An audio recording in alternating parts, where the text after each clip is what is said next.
July 4వ తేదీన హైదరాబాద్లో ఏఐసీసీ అధ్యక్షుడు మల్లికార్జున ఖర్గే పాల్గొనున్న బహిరంగ సభ ఏర్పాట్లపై రాష్ట్ర రవాణా శాఖ మంత్రి పొన్నం ప్రభాకర్ అధ్యక్షతన గాంధీభవన్లో సన్నాహక సమావేశం నిర్వహించారు. హైదరాబాద్ జిల్లాకు చెందిన ఎంపీలు, ఎమ్మెల్యేలు, ఎమ్మెల్సీలు, జేహెచ్ఎంసీ మేయర్, జిల్లా అధ్యక్షులు, కార్పొరేషన్ చైర్మన్లు, కార్పొరేటర్లు, పోటీ చేసిన అభ్యర్థులు, పార్టీ అనుబంధ సంఘాల నాయకులు, ముఖ్య నేతలు హాజరయ్యారు.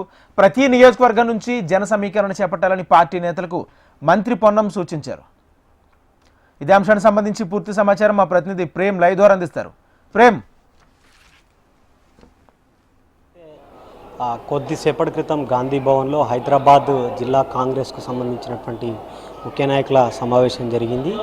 ఈ సమావేశంలో ఏదైతే జూలై 4వ తేదీ జరగనున్నటువంటి మల్లికార్జున్ ఖర్గే రాబోతున్నటువంటి ఎల్బీ స్టేడియంలో జరగనున్నటువంటి భారీ బహిరంగ సభకు సంబంధించినటువంటి సన్నాహక సమావేశం జరిగింది. ఈ సమావేశంలో హైదరాబాద్ జిల్లాకు సంబంధించినటువంటి కంటెస్టెడ్ అభ్యర్థులతో పాటు సీనియర్ నాయకులు, ముఖ్య నాయకులంతా కూడా ఈ సమావేశంలో పాల్గొన్నారు. కంపల్సరీ ఈ సభకు ఖచ్చితంగా ప్రతి గ్రామం నుండి ప్రతి గ్రామ అధ్యక్షుడితో పాటు బూత్ అధ్యక్షుడు ఖచ్చితంగా సభకు వచ్చేలా, వారితో పాటు ఖచ్చితంగా గ్రామానికి బూత్ అధ్యక్షుడు, గ్రామాధ్యక్షుడితో పాటు మరొకరిని తీసుకొచ్చేలా ప్రతి ఒక్కరూ ఖచ్చితంగా ప్రయత్నం చేయాలి.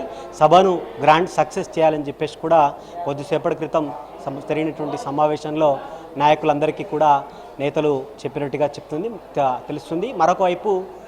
మరొకవైపు ఈ సమావేశంలో రాబోతున్నటువంటి స్థానిక సంస్థలు కానీ రానున్నటువంటి జూబ్లీ హిల్స్ రెండిట్లో కూడా ఖచ్చితంగా కాంగ్రెస్ గెలుస్తుందని చెప్పి, దాంతోపాటుగా సంవత్సరన్నర కాలంలో కాంగ్రెస్ ప్రభుత్వం చేసినటువంటి అభివృద్ధి కార్యక్రమాలను జనాల్లోకి తీసుకువెళ్తే మెజార్టీ మద్దతుదారులను ఇటు సర్పంచులతో పాటు ఎంపీటీసీలు కానీ జెడ్పీటీసీలు కానీ మెజార్టీ గెలిపించుకోవడానికి అవకాశం ఉంటుంది. కాబట్టి ప్రతి ఒక్కరు కూడా కాంగ్రెస్ అమలు చేసినటువంటి అభివృద్ధి పథకాలను జనాల్లోకి తీసుకువెళ్లాలని, మరొకవైపు హైదరాబాద్లో ఈ సంవత్సరన్నర కాలంలో చేసినటువంటి అభివృద్ధిని చెప్పుకుంటే జూబ్లీ హిల్స్లో ఖచ్చితంగా మనమే గెలుస్తామని చెప్పేసి కూడా నేతలకు ఇటు పిసిసి చీఫ్తో పాటు మంత్రి పొన్నం ప్రభాకర్ గౌడ్ చెప్పినట్టుగా తెలుస్తుంది. ఇక జూలై 4వ తేదీ జరిగేటువంటి సభలో మల్లికార్జున్ ఖర్గే నేతలను ఉద్దేశించి ఆనాడు ఏదైతే అటు పార్లమెంట్ ఎన్నికల ముందు, అసెంబ్లీ ఎన్నికల ముందు ఖచ్చితంగా